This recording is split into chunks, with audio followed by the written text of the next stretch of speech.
प्रधानमंत्री मोदींच्या कारकिर्दीमध्ये भारताला एकही मित्र नाही सच्चा, लक्षात घ्या.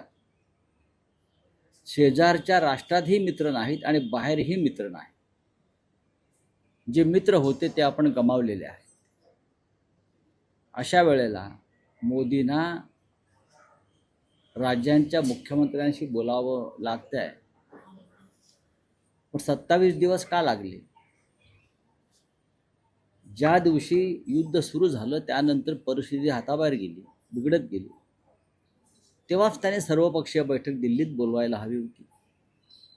त्या बैठकीला त्यांनी स्वतः उपस्थित राहायला हवं होतं.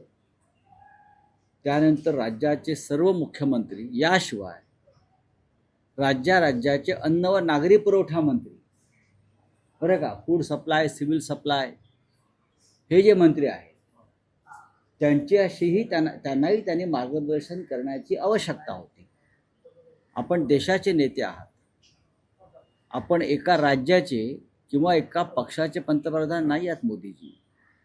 पण आज तुम्ही देशाला रॉकेलच्या रांगेत उभं करून मुख्यमंत्र्यांशी चर्चा करताय. ठीक आहे, बघू चर्चेतून काय निष्पन्न होत आहे.